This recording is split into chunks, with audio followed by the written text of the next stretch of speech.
الحمدللہ رب العالمین،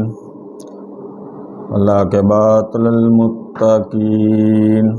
والصلاۃ والسلام علی رسولہ الکریم۔ اللہم صلی علی محمد وآل محمد کما صلیت علی ابراہیم وعلی آل ابراہیم انک حمید مجید۔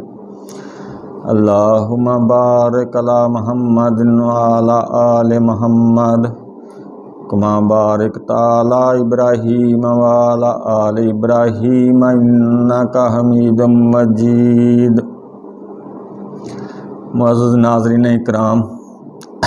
احادیث رسول صلی اللہ علیہ وسلم کے سلسلے میں آج میں نبی صلی اللہ علیہ وسلم پر درود و سلام بھیجنے کی فضیلت بیان کروں گا۔ حضرت ابو ہریرہ رضی اللہ تعالیٰ عنہ سے روایت ہے کہ حضور صلی اللہ علیہ وسلم نے فرمایا، جو شخص مجھ پر ایک مرتبہ درود بھیجتا ہے تو اللہ تعالیٰ اس پر 10 مرتبہ رحمت بھیجتا ہے۔ امام ترمذی نے ان الفاظ کا اضافہ کیا، اللہ تعالیٰ اس کے لیے 10 نیکیاں بھی اس درود پڑھنے کے بدلے میں لکھ دیتا ہے۔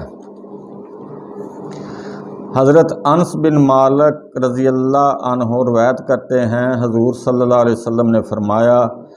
جو شخص مجھ پر ایک مرتبہ درود بھیجتا ہے اللہ اس پر 10 رحمتیں نازل فرماتا ہے، اس کے 10 گناہ معاف کر دیے جاتے ہیں اور اس کے 10 درجات بلند کر دیے جاتے ہیں۔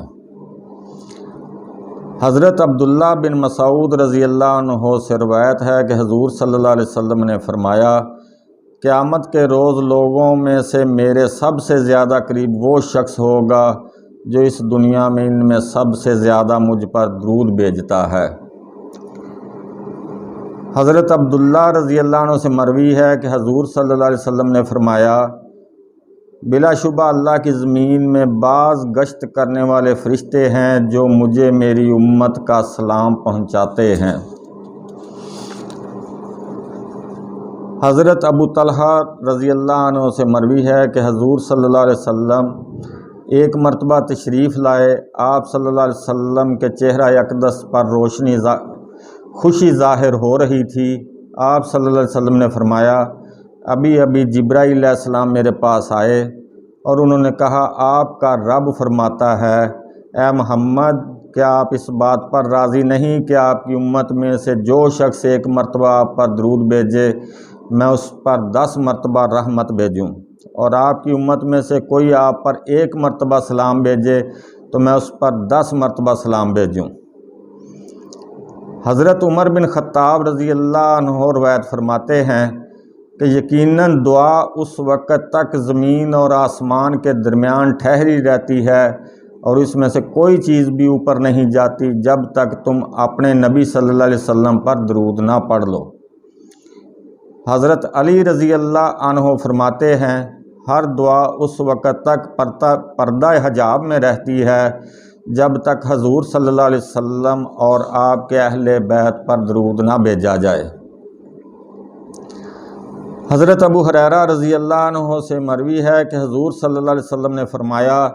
جو لوگ کسی مجلس میں اکٹھے ہوئے اور پھر اس مجلس میں اللہ تعالیٰ کا ذکر اور نبی صلی اللہ علیہ وسلم پر درود پڑھے بغیر وہ منتشر ہو گئے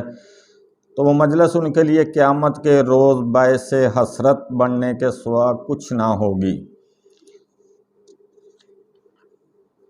حضرت ابو درداء رضی اللہ عنہ سے مروی ہے کہ حضور صلی اللہ علیہ وسلم نے فرمایا، جو شخص صبح کے وقت اور شام کے وقت مجھ پر 10 دفعہ درود بھیجے گا اسے قیامت کے روز میری شفاعت نصیب ہوگی۔ تو معزز ناظرین اکرام، نبی صلی اللہ علیہ وسلم پر درود بھیجنے کے اتنے زیادہ فوائد ہیں اس دنیا میں بھی اور آخرت میں بھی، تو ہر وقت ہر دعا میں درود و سلام کو اپنا وتیرہ بنا لیں تاکہ قیامت کے روز ہماری شفاعت ہمارے نبی صلی اللہ علیہ وسلم کر سکیں۔ وَمَا عَلَيْنَا إِلَّا الْبَلَاغُ۔